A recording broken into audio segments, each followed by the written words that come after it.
व्यभिचार करते हैं, विवाहित स्त्री पुरुष के अलावा जो है संबंध रखते हैं, उनके लिए क्या पनिशमेंट है? तो यमराज के दूत यमपुरी में लोहे के स्त्री और पुरुष बने हुए, सैकड़ों स्त्री और पुरुष हैं जो बिल्कुल गर्म होकर के लाल हो गए हैं।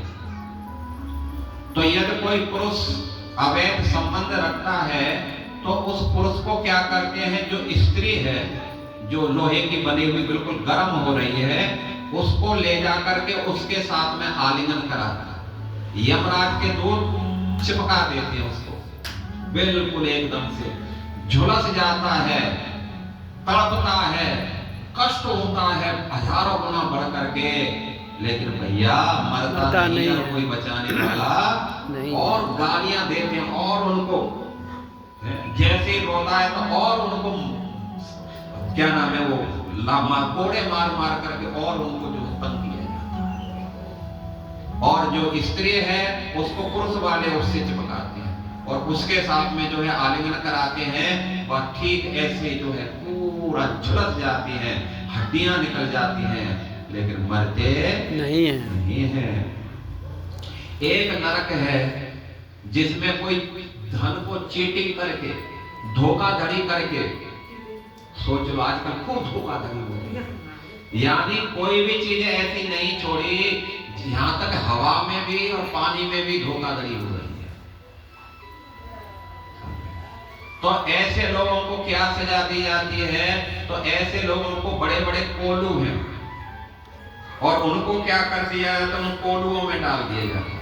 जैसे गन्ने को पेरा जाता है ना, ऐसे इनको पेरा जाता है, बिल्कुल जूस निकल जाता है, हड्डियां टूट करके बिल्कुल बुर्रादे हो जाते हैं, लेकिन मरता नहीं है। ऐसे हजारों वर्षों तक ये प्राणी भोग करके फिर सुखदेव जी बोलते हैं राजन, फिर इसे मनुष्य पहले फिर इसे जो है किसी क्या नाम है, किसी पक्षी के शरीर में डाला जाता है, कीड़े मकोड़े के शरीर में डाला जाता है, फिर क्रम बाई क्रम हजारों वर्षों के बाद में फिर ये मनुष्य शरीर प्राप्त होता है। और मनुष्य शरीर प्राप्त होकर के जो है फिर उसे अवसर दिया जाता है भगवान का भजन करने के लिए। तो इसलिए यदि हमने फिर चूक गए इसको तो फिर सावधान हो जाओ भैया, फिर वो ही समस्या में हमें गिरना पड़ेगा। समझे ना? ये बात जब सुनी तो सुखदेव जी ठंडे पड़ गए। क्या नाम? परीक्षित महाराज। परीक्षित महाराज ने प्रश्न किया, प्रभु अब जीव से जाने में अनजाने में पाप तो हो ही जाता है, कुछ ऐसा उपाय बताओ जिससे पाप का प्रायश्चित हो जाए, यही समाप्त हो जाए। तो सुखदेव जी बोलते हैं कि राजन 3 प्रकार के प्रायश्चित हैं।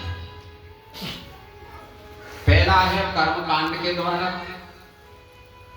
दूसरा है ज्ञान कांड के द्वारा और तीसरा है भक्ति योग के द्वारा। कर्म कांड के द्वारा कैसे जो है प्रायश्चित होता है? तो बोलते हैं कि वो जीव जो है पाप कर्म हो गया तो उससे कुछ पुण्य कर्म कराया जाता है, कुछ जो है परोपकार कराए जाते हैं, लेकिन ये जो सकाम कर्म के द्वारा जो पापों की जो क्या नाम निवृत्ति कराई जा रही है, बोलते हैं ऐसे ही है जैसे हाथी का स्नान। ध्यान से सुनो सब, ये समझने वाली बात है। इसमें जीव का शुद्धिकरण तो होता नहीं, कुछ पाप कम होते हैं, लेकिन जैसे हाथी स्नान करता है सरोवर के अंदर खूब फुहारे मार मार करके, लेकिन जैसे ही बाढ़ आता है तो धूल मिट्टी डाल देता है, तो उसके स्नान का कोई फायदा नहीं है। कभी कभी हम देखते हैं चोर चोरी करता है, सजा भी भुगत लेता है, लेकिन फिर चोरी करने लग जाता है। तो इसलिए ऐसा जो प्रायश्चित है राजन, इससे थोड़ा बहुत फायदा तो मिलता है, लेकिन जो प्रवृत्ति है उसकी पाप करने की बिल्कुल भी खत्म नहीं होती। दूसरा जो प्रायश्चित है योग के द्वारा, ज्ञान के द्वारा। ये जो प्रायश्चित है बोला ये जंगल की अग्नि के समान है। कैसे? तो बोलते हैं जैसे जंगल में अग्नि लगती है तो बांस के जो बल्लियां हैं जल जाती हैं और हमें ऐसा लगता है कि ये सब खत्म हो गया, लेकिन धीरे धीरे करके 2-4 साल बाद में जब बारिश होती है तो धीरे धीरे उनमें क्या होने लगता है, फिर से अंकुरण होने लगता है। आप लोग बिल्कुल एकदम शांत हो गए तो सब सुन रहे हैं, लेकिन अच्छी बात है, सुनो ठीक से शांति से। तो बोलते हैं कि ये जो प्रायश्चित है ज्ञान के द्वारा या योग के द्वारा, इसमें क्या होता है, पाप तो खत्म हो जाते हैं, लेकिन फिर भी जो पाप करने का जो बीज है ना वो रहता है। इसलिए समय पर फिर उसे अनुकूल वातावरण मिलता है, फिर तैयार हो जाता है। जैसे जंगल में पेड़ तो जले, लेकिन जैसे 2-4 वर्षा हुई तो फिर अंकुरण होने लगता है, फिर उसमें से गुलाबा निकलने लगता है। लेकिन तीसरा प्रायश्चित बता रहे हैं कथा के द्वारा, कीर्तन के द्वारा। बोले हैं कि राजन के चित केवल या भक्त्या वासुदेव परायण अघम गुणवंते का स्नेह निहारम एव भास्कर। हे राजन, जो भक्ति योग के विधि के द्वारा जो प्रायश्चित किया जाता है, कथा कीर्तन के द्वारा जो प्रायश्चित होता है, वास्तव में ये ही सही प्रायश्चित है। केचित केवलया भक्त्या वासुदेव परायण अघम धुनवंती का स्नेह। हे परीक्षित महाराज, इस विधि के द्वारा उसके सारे पाप ये तो समाप्त हो ही जाते हैं। इसके साथ साथ में पाप का जो बीज है, पाप करने की जो प्रवृत्ति है, वो भी जड़ से समाप्त हो जाती है। सोच लो कथा कीर्तन का प्रभाव। हरि बोल। पाप भी खत्म होंगे और पाप करने का जो बीज पड़ा है अंदर, वो भी समूल नष्ट हो जाएगा। इसलिए बोलते हैं कि एक उदाहरण दे रहे हैं। परीक्षित महाराज ने पूछा, कोई ऐसा उदाहरण है जो महापापी व्यक्ति रहा हो और कथा कीर्तन से भगवान के नाम से भगवान के धाम चला जाए, ऐसा कोई उदाहरण है? तो बोला सुनो। तो बोलते हैं कि कान्य कुंजे द्विजः कश्चित् और दासी पुत्र अजामिलः